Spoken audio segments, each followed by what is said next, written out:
아멘. 예, 찬양에 감사드립니다. 할렐루야.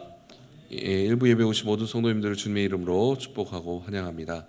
오늘 말씀에 사무엘하 6장을 시작하면서 다윗은 그 어느 때보다 큰 기쁨에 휩싸여 있습니다. 그 이유는 그가 평생을 소망했던 일들을 이룰 수 있게 되었기 때문입니다. 그가 평생 소망했던 일, 그것은 무엇일까요? 바로 하나님의 언약궤를 하나님의 도성 예루살렘으로 모시고 오는 것이었습니다.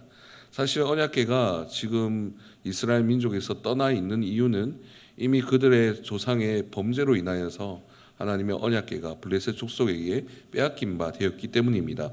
다윗이 언약궤를 옮기기 70년 전 하나님의 백성들은 그 전쟁에 하나님의 언약궤를 이용하곤 하였습니다.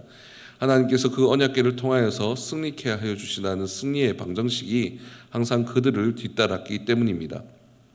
그들은 전쟁 가운데서 하나님의 언약궤를 날마다 모셨습니다. 그럴 때마다 그들은 승리할 수 있게 되었죠. 하지만 여기서 문제가 생깁니다. 그들의 이 전쟁의 승리가 더 이상 하나님의 것이 아니게 되기 시작한 것입니다. 그들의 전쟁은 하나님의 것이 아니라 그들의 승리로 변질되게 되었습니다. 그리고 하나님의 언약궤는 더 이상 하나님께서 이끄시는 승리의 의미가 아니라 자신들의 마치 자판기처럼 승리를 얻기 위한 도구로 전락되게 되었습니다. 하나님께서는 이를 보시고 그들의 불순종을 바라보시며 또 불신앙에 진노하셔서 그들에게 패배를 허락하여 주십니다. 그리고 하나님의 언약궤가 이스라엘 민족의 손에서 떠나게 됩니다. 하나님의 언약궤가 더 이상 하나님의 민족과 함께 있는 것이 아니라 이방 민족 손에 맡겨지게 되었습니다. 이방 민족의 손에 옮겨지게 된 언약궤는 이방 민족들이 그 언약궤를 여러 봄을 통해서 하나님의 진노를 내리게 되었고, 결국 그 언약궤는 지금 현재 기럇 여아림 이스라엘 민족의 변방에 머물러 있었습니다. 70년 동안 그 언약궤가 변방에 머물러 있는데도 그 누구도 하나님의 언약궤를 다시 들고 올 생각을 하지 못하고 있었습니다. 그런 가운데 하나님의 자녀이자 하나님의 인도하심 가운데 선택받은 일꾼 다윗은 하나님의 언약궤에 대한 꿈을 가지고 있었습니다. 그가 그토록 소망했던 하나님의 은혜를 그가 누렸기에 하나님의 임재가 그들의 도성 가운데 임하기를 그는 간절한 마음으로 바랬습니다. 그래서 하나님의 언약궤를 자신의 도성 예루살렘으로 모시고 오려는 계획을 짜게 됩니다. 그 계획의 중점은 무엇입니까?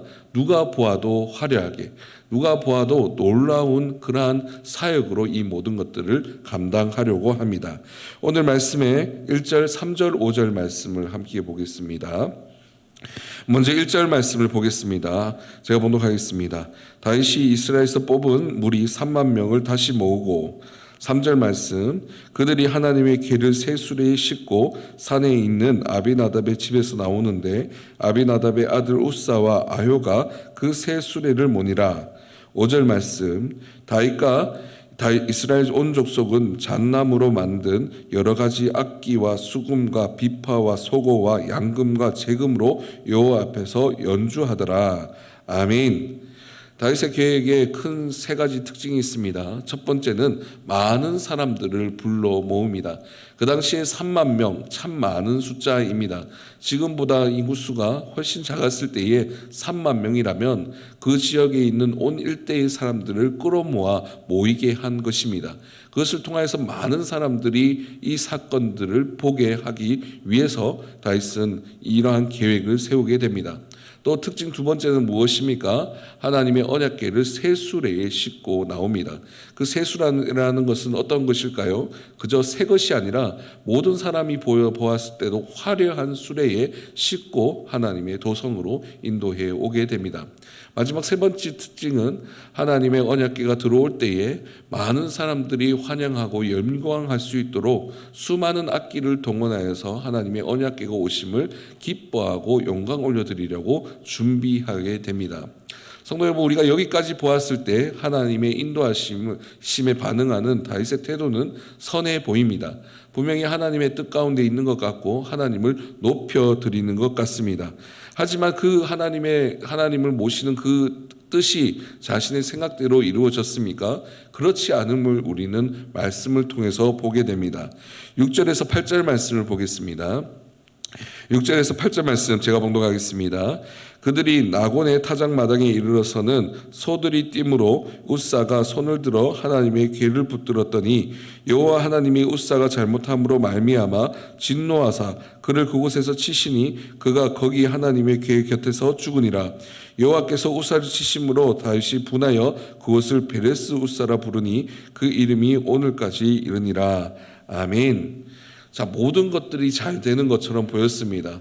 모든 과정이 선하게 이루어지는 것처럼 보였지요. 다윗은 기쁨과 감사와 그 마음의 북받침을 억누를 수가 없었을 것입니다. 그런데 그 중에 그 소가 나곤의 타작마당에 이르렀을 때에 그 소가 뛰쳐 놀게 됩니다. 그것을 바라보았을 때 웃사가 언약궤가 떨어질 것을 염려하여 그 언약궤를 붙들게 되지요. 그 결과 어떻게 되게 됩니까? 그 결과 웃사가 죽임을 당하게 됩니다. 하나님께서 웃사를 향하여 잘못했다 말씀하시며 진노하사 징벌하게 하시는 모습을 우리는 발견하게 됩니다. 하나님의 그 징벌 가운데 다윗은 어떻게 반응하고 있습니까? 다윗은 분노하고 있습니다. 그 분노는 어떠한 것 때문이었을까요? 자신이 세밀하게 챙겨온 그 계획이 어그러졌던 것에 대해서 그는 분노하게 됩니다. 그 분노하고 그것을 통하여서 결국 이 언약궤를 다시는 찾아오지 않게 되는 오벳에돔의 집에 임시로 맡기게 되는 결과로 이어지게 됩니다. 성도 여러분, 오늘 말씀을 통해서 우리가 궁금해지는 두 가지의 의문점이 있습니다. 그 첫 번째 의문점은 왜 하필이면 하나님께서는 그 소가 날뛰게 놔두셨냐라는 겁니다. 하나님께서 하나님을 위한 행동이었습니다. 하나님의 언약궤를 하나님의 백성으로 다시금 옮겨오는 놀라운 은혜의 사역이었습니다. 그럼에도 불구하고 하나님께서는 왜 소를 날뛰게 하셨을까요? 또 한 가지 질문은 웃사는 무슨 잘못이 있을까요? 웃사는 언약궤를 보호하려 하였습니다. 우리가 보았을 때 언약궤가 넘어져서 떨어지는 것보다 우리가 사람의 손으로 붙드는 것이 더 맞아 보입니다. 그럼에도 불구하고 하나님께서는 왜 그의 잘못을 탓하시며 그에게 죽음이라는 끔찍한 형벌을 허락하여 주셨을까요? 오늘 말씀을 통해서 우리가 생각해 볼 때에 우리는 다윗의 초심에 대해서 생각해 볼 필요가 있습니다. 다윗이 이 하나님의 언약궤를 옮겨오겠다는 좋은 의도가 있었습니다. 하지만 그 과정마저도 하나님의 것이었는지에 대해서 우리는 생각해 보아야 합니다. 다윗은 많은 화려한 것들을 통하여서 하나님의 언약궤를 옮겨오는 이 사건을 모든 사람들에게 보여주고 싶어 하였습니다. 하지만 그 과정 가운데 그는 하나님의 뜻을 신뢰하고 따르는 것이 아니라 자신의 생각대로 사람들의 이목대로 행동하는 모습을 우리는 발견할 수 있습니다. 오늘 말씀 가운데 다윗이 하나님의 언약궤를 모시고 올 때에 무엇으로 하나님의 언약궤를 옮기고 있습니까? 바로 쇠수레로 옮기고 있습니다. 성도 여러분, 이 쇠수레는 그저 우리가 생각하기에 쇠수레라는 것을 통해서 언약궤를 옮기는 그냥 운송수단이었구나 생각할 수 있지만 이 쇠수레에는 의미가 있습니다. 블레셋에게 언약궤를 빼앗기게 되었을 때 블레셋은 그 언약궤를 두려워하였습니다. 그래서 그 언약궤를 무엇으로 옮기게 됩니까? 오늘의 말씀에 있는 쇠수레로 옮기게 됩니다. 이것이 무슨 의미냐 하면 고대 근동지방에 있었던 다른 이방 민족의 이방 신상을 옮기는 그러한 풍습이 쇠수레로 옮기는 풍습이 있었다라는 겁니다. 화려하게 그 신이 합당하게 기뻐할 수 있을 정도로 화려함을 통하여서 그 수레로 옮길 때에 이것을 통해서 우리의 권세가 이만큼 크다는 것을 드러내는 그러한 도구로 쓰인 것이 쇠수레였습니다. 또 쇠수레로 이방 신상을 옮길 때에 많은 사람들을 불러 모아서 그것을 그것을 보게 하였고 또한 많은 음악들을 통하여서 그 이방신들 우상들을 기쁘게 하게 하였던 풍습이 고대 근동 지방에 있었습니다. 이것은 무엇을 의미할까요? 다윗이 하나님의 말씀을 따른 것이 아니라 모든 사람들의 이목을 생각했다라는 겁니다. 자신이 이만큼 성공했어, 이만큼 대단한 사람이 되었어, 하나님의 언약궤를 옮기는 이 사역이 이만큼 대단하고 기쁜 거야 라는 것을 사람들의 눈으로 보이게 하고자 하였다라는 것입니다. 하나님께서는 이미 하나님의 언약궤를 옮기는 방법을 하나님의 율법을 통하여서 그 백성들에게 이미 내려주셨습니다. 하나님의 언약궤는 원래 어떻게 옮겨야 됩니까? 특정 선택받은 자들을 통하여서 옮기게 하셨습니다. 레위 지파 고핫 자손을 통하여서 하나님의 언약궤를 옮길 때는 그러한 도구들을 사용하는 것이 아니라 그 고핫 자손들의 어깨에 메어 그 언약궤를 옮기도록 하나님께서는 말씀해 주셨습니다. 성도 여러분, 다윗이 누구입니까? 왕입니다. 다윗이 왕이라면 이러한 큰 행사를 할 때는 많은 사람들의 조언을 받았을 것입니다. 그 안에는 분명 종교 지도자들도 있었을 겁니다.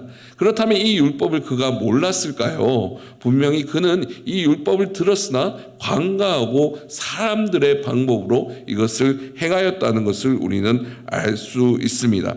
이를 통해서 결국 그는 하나님 앞에 사람의 방법으로 하나님의 언약궤를 옮기려 하였습니다. 결국 이를 통하여서 하나님께서는 그의 이 행사가 그의 생각대로 되지 않도록 주님께서는 진노하게 되시는 것입니다. 또 두 번째 질문, 우사는 무슨 잘못을 하였을까요? 하나님께서는 공의의 하나님이십니다. 하나님의 공의에는 예외라는 것이 없습니다. 하나님의 공의는 잘못한 것들 가운데선 진노하고 칭찬받을 것 가운데는 선하게 이루시는 분이 바로 하나님이십니다. 하나님께서는 하나님의 언약궤를 사람의 손으로 만지지 못하게 하셨습니다. 하나님의 언약궤를 건드릴 수 있는 사람은 아론의 자손의 특정 소수에게만 한정되어 있었습니다. 그들이 할 수 있는 것도 언약궤의 덮개를 덮는 일들만 감당할 수 있었던 것입니다. 하지만 우사는 어떻게 하게 되었습니까? 하나님의 언약궤에 손을 대게 됩니다. 하나님의 말씀 가운데 그가 불순종을 일으키게 됩니다.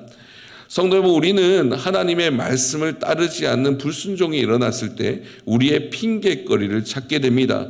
우리의 가족 때문이야, 나의 건강 때문이야, 나의 상황 때문이야 라고 말씀하지 우리는 핑계대지만 하나님께서는 공의로 우리를 바라보고 계시다는 것을 우리는 잊지 않아야 합니다.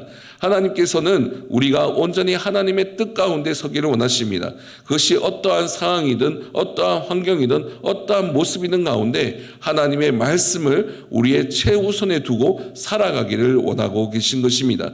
그것이 하나님의 백성으로 살아가는 우리의 기준임을 주님께서는 말씀하고 있는 것입니다. 이렇게 사건이 일어나게 되었습니다. 다윗은 분노하게 되었고 하나님의 언약궤는 오벳에돔의 집에 맡겨진 바 되게 되었습니다. 그렇다면 이 모든 사건이 끝나게 된 것일까요? 다윗이 분노하고 난 후에 그는 하나의 소문을 듣게 됩니다. 11절에서 12절 말씀을 보겠습니다. 제가 봉독하겠습니다. 여호와의 궤가 가드 사람 오벳에돔의 집에 석 달을 있었는데 여호와께서 오벳에돔과 그의 온 집에 복을 주시니라.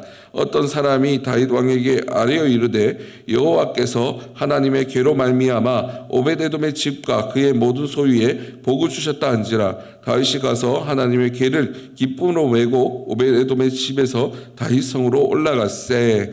아멘.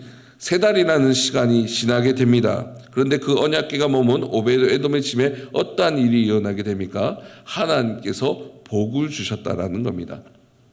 성도 여러분, 오늘 말씀 가운데 있는 다윗이 이 소문을 들었을 때 다윗이 기존에 가지고 있던 감정은 크게 두 가지였을 겁니다. 먼저 자신의 뜻대로 되지 않았던 것에 대한 분노가 남아 있었을 것이고, 하나는 두려움이 있었을 것입니다. 내가 잘 할 수 있을까? 다시 하게 된다면 아무 일 없이 이 일을 치를 수 있을까라는 두려움들이 그에게 있었을 것입니다. 이 두 가지 감정이 그에게 있었을 때에 그는 어떤 것도 시도할 수 없는 상태였을 것입니다. 하지만 그가 들었던 하나님의 복에 대한 갈망, 그가 평생을 통하여서 하나님을 의지하고 소망하며 나아갔을 때에 하나님의 백성됨에 대한 기쁨을 그는 잊지 않고 있었습니다.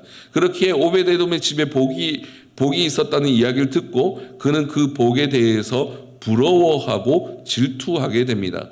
성도 여러분, 하나님의 복은 쟁취하는 것입니다. 그저 우리가 듣기만 하고 기다렸을 때 누려지는 것이 하나님의 복이 아니라 하나님의 복을 들었을 때 우리의 것이길 소망하고 간절히 원하는 자들에게 하나님의 복은 임하게 됩니다. 분노가 있었고 두려움이 있었던 다윗은 하나님의 그 복을 향하여서 한 걸음 다시 한번 시도하게 됩니다. 그때에는 더 이상 사람의 방법이 아니라 하나님의 방법으로, 사람의 이목이 아니라 하나님을 향한 갈망으로 이 모든 일들을 감당하게 됩니다. 13절에서 14절 말씀을 보겠습니다. 제가 봉독하겠습니다. 여호와의 궤를 맨 사람들이 6걸음을 가매 다윗이 소와 살찐 송아지로 제사를 드리고 다윗이 여호와 앞에서 힘을 다하여 춤을 추는데 그때에 다윗이 배의 벗을 입었더라. 아멘. 성도 여러분, 언약궤를 하나님의 말씀대로 이제는 어깨에 메어지고 옮기게 됩니다. 그 앞에서 그는 기뻐하고 감사하게 됩니다.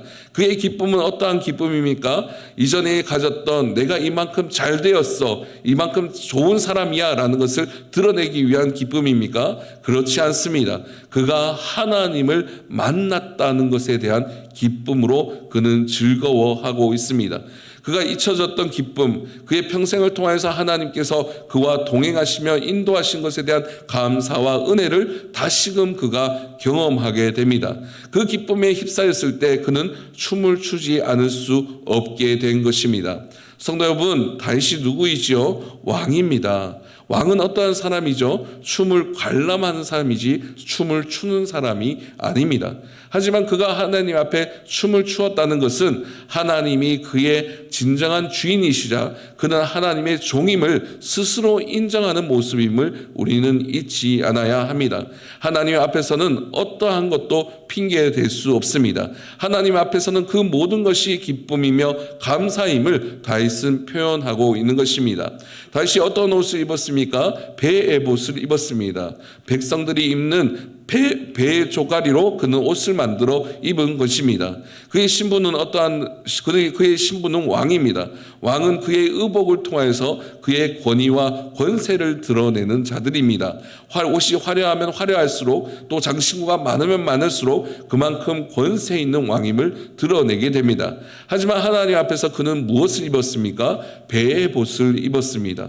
그는 하나님 앞에서 그가 어떠한 모습으로 보여지든지가 중요하지 않았습니다. 오로지 하나님 앞에 기뻐하고 감사하는 것이 그의 인생의 전부였음을 오늘 말씀을 통해서 발견할 수 있습니다. 성도 여러분, 오늘 말씀을 통해서 우리는 우리의 삶을 기억하셨으면 좋겠습니다. 주님 앞에 우리는 여러 가지 좋은 동기를 통해서 주님 앞에 살아가고자 합니다. 우리의 삶을 통하여서 우리가 이 일들을 이루었을 때 주님께서 은혜 받으실 거란 생각으로 우리는 열심히 살아가지요. 하지만 그 살아가는 삶의 과정 역시도 하나님께서 원하시는 것인지 우리는 생각해 보아야 합니다. 정말 주님께서 원하시는 것을 위해서 우리는 우리의 삶을 투자하고 최선을 다하며 살아가고 있습니까? 아니면 하나님 앞에 하나님을 위한다 말하면서 핑계대며 나를 위한 삶을 살아가고 있지는 않습니까? 성도 여러분, 우리의 삶에 있는 새 수레를 버려야 합니다. 남들의 이목으로, 남들의 체면으로 보여지는 것들을 버릴 때에 비로소 주님께서 원하시는 것들을 우리는 섬길 수가 있음을 잊지 않아야 합니다. 우리의 마음에 주의 말씀을 직접 우리의 어깨에 메어야 합니다. 번거로울 수 있습니다. 편리하지 않을 수 있습니다. 긴 시간이 들어질 수도 있겠지요. 하지만 하나님께서 원하시는 것은 주님과 동행하는 느린 한 걸음을 원하신다는 것을 잊지 않으셨으면 좋겠습니다. 우리의 하루를 통해서 주님의 말씀을 지켜갈 때, 다른 사람들이 보았을 때 어리석다 말하더라도 주의 말씀을 앞에 두고 묵묵히 나아갈 때 비로소 주님의 백성답게 살아갈 수 있는 은혜를 누릴 수 있음을 잊지 않으셨으면 좋겠습니다. 또한 우리의 두려움 가운데 그 너머에 있는 하나님을 우리가 만나기를 원합니다. 하나님 앞에 실패한 경험이 있으십니까? 하나님 앞에 주저한 경험이 있으십니까? 내 인생 내 뜻대로 되지 않음에 실패하고 절망한 적이 있으십니까? 주님께서 원하시는 것은 하나님의 복을 향하여서 다시 한번 힘을 내는 그 용기를 주님께서는 원하고 계십니다. 주님을 원하는 자들, 주님의 복을 원하는 자들은 가만히 앉아 있는 자들이 아닙니다. 주님의 복이 올 때까지 기다리는 자들이 아닙니다. 우리의 발을 옮겨 하나님의 복을 향하여서 한 걸음씩 전진하는 자들에게 주님께서는 진정한 기쁨을 허락하여 주십니다. 성도 여러분, 우리 함께 배의 옷을 입읍시다. 주님의 이루신 은혜와 능력을 통하여서 주님 앞에 그 어떤 것도 핑계되지 않음을 고백하고 기쁨으로 주님께 나아갈 때 비로소 주님의 참된 은혜와 능력을 경험하실 수 있으리라 생각합니다. 오늘 말씀을 통하여서 주님의 이뤄가실 일들을 기대하고 소망하며 기쁨으로 살아가시는 우리 모든 성도들 되시기를 주님의 이름으로 소망합니다. 아멘.